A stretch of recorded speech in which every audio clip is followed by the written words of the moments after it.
That's a call that the local people around here know. We call it the Sasquatch or the Yeti, or just the grunt.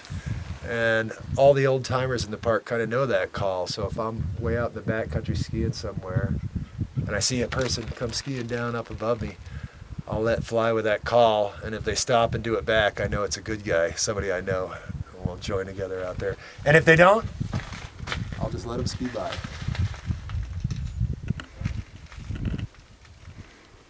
This is CNN reporter Chris Morrow behind the camera at the Sequoia National Forest. I'm here with Yogi Bear. He's lived in Sequoia Park since 1987 and goes off the grid about 3 months out of the year. How are you doing? I'm doing fine. Why Sequoia? Well, I found Sequoia when I first moved out to Southern California. I just happened to come up with someone that I had moved in with and fell in love with the place. Loved the rock, loved the trees. Eventually, through a long series of events, I ended up coming here to work one summer and never left. What's your favorite part?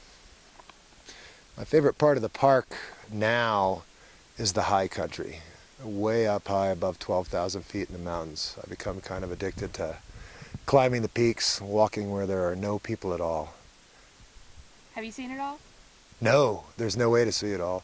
No one could ever see it all in a lifetime. You could see all of the highlights, like these beautiful trees that we're sitting in now. You could sit at vista points and look at the really high peaks, but there's no way to crawl up every river drainage and every creek drainage, or even to bag every peak, maybe. 3 months out of the year, you go camping in a tent, and you actually hike about over 500 miles? Some years, yeah. Some years I do less miles and more technical stuff. For the most part, I try and stay off the trails now, or I use the trails to get to points from which to leave them, so I can climb peaks or try to scramble over a ridge at a different place than maybe anyone that I know of, you know. But oftentimes it's 500 miles or more, yeah. You can get an idea of how very red the wood is on the inside of the sequoias. I know that Redwood National Park got the name Redwood Park, and this one got sequoia, but in fact redwoods are a strain of sequoia, and they are substantially less red than the giant sequoias. And that's beautiful. It's kind of cool with the black fire. See how red that is? Especially right here where the black and the color meet. Really, really cool. What are the main concerns when you're hiking in the sequoias? Really, your priorities are pared all the way down to shelter, food, and water. There's no dangerous animals in the park. You know, our bears are fairly docile. There are mountain lions that are afraid of us and can out-hear us, out-smell us, out-see us, and avoid us. Unless you do something that you shouldn't do, walk through an avalanche-prone area, cross dangerous water, climb up something that you can't down climb. There's really not much in the way of concerns. For people going out and hiking on trails, this is an extremely pleasant place after winter's over. Do you use a GPS or a compass? No, I just use a map. I've been here a long time now. I'll use a topo map maybe to look at routes to climb, but nothing else now. And I've never used a GPS. And what do you eat? I carry freeze-dried meals, good old peanut butter and jelly and some bread product. I bring coffee. I can't live without that. And there are very few things, like a few different types of berries that I eat that grow here. But otherwise, I bring what I eat. And when you make a campfire, do you use matches or a lighter? Yeah, the answer is yes. It could be either one, but I definitely don't rub sticks together. And for the record, I rarely have a campfire. I bring a camp stove for cooking. What do you do to stay connected when you're off the grid, or do you?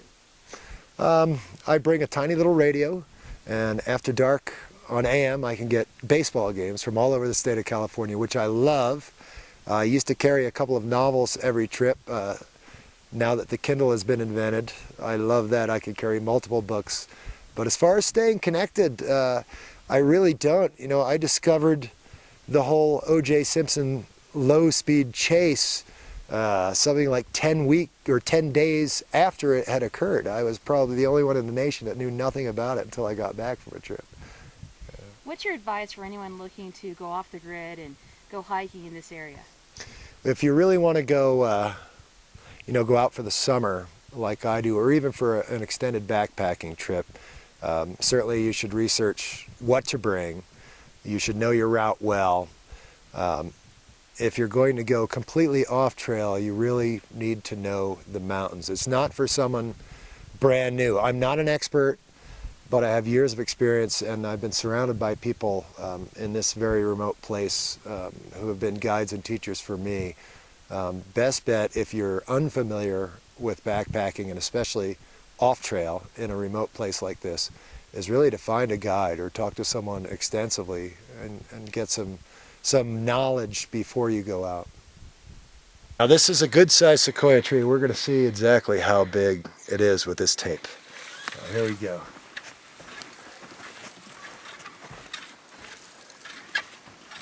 We'll be gentle with the trunk.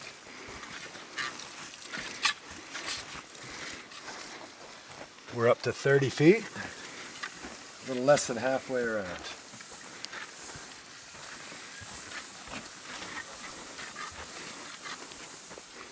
$50 feet right there.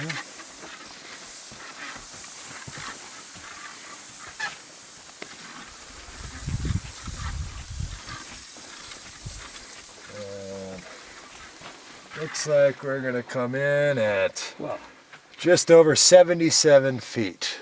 The General Sherman tree is more than 103 feet around. That would be the biggest. That's pretty big. This is a very friendly park for those of you who do backpack and who do go out. You need very little here. You don't need crampons and an ice axe unless you have something specific you want to do. You don't need to bring a gun, and in fact that's illegal. If there is a dangerous animal, it's just your fellow humans. I carry a knife. It's a Swiss Army knife.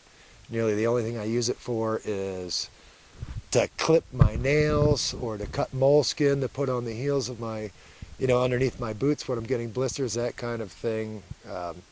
As far as gear goes, there's not much you need here. It's about as friendly as it gets. In fact, it's even rare that we get rain, although we do get thunder showers occasionally. A tent is necessary, but you don't need a four-season tent to wander around here in the summertime, even up to 13,000 or 14,000 feet.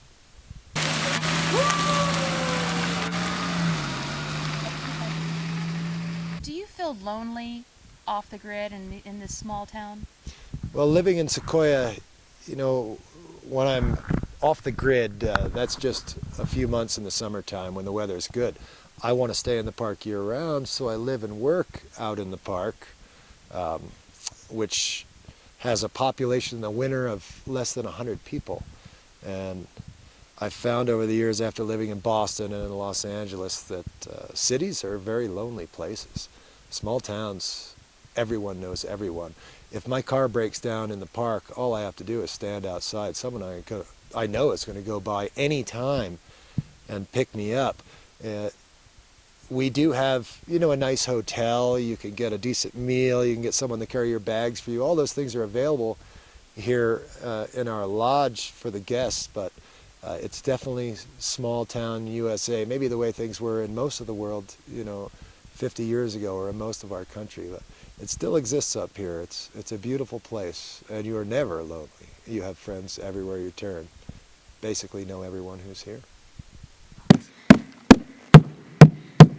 Check that out.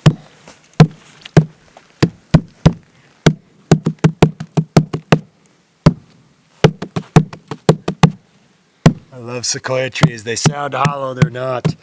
The bark is extremely thick, very, very soft to the touch, almost impervious to fire. You can see all the marks on them. I just love it. And the sound it gives, you'll hear that all over the giant forest. Pretty cool, huh? I love it. Well, this is my front yard. This is what we do for fun. We come out here and walk, take photos, cross-country ski, day hike. But I do have to make a living, and I need a roof over my head in the cold winter months. So I work up at the Waxahachie Lodge here in Sequoia National Park. I do a lot of different things depending on the year. This year I'm doing something real basic. I do bell work, help people with bags. I do a little bit of auditing. I do this kind of stuff sometimes. It's really a nice place to be. The lodge is tiny. You know, Yosemite Park can house thousands of people. We can house 100, we have 102 rooms. We can house maybe a few hundred people up here. So for the guests coming up, it's extremely secluded, extremely quiet. What you want is to come out here. I see Sequoia as a place where people can get completely away from the madness that goes on in everyday life. The rat race is completely gone. We do have TVs now. Those are only a few years old. We do have wireless internet, so you can stay in touch. But if you're looking for a place that's quiet, absolutely beautiful, and completely away from the craziness of everyday life, this is a beauty, that's for sure. This is home.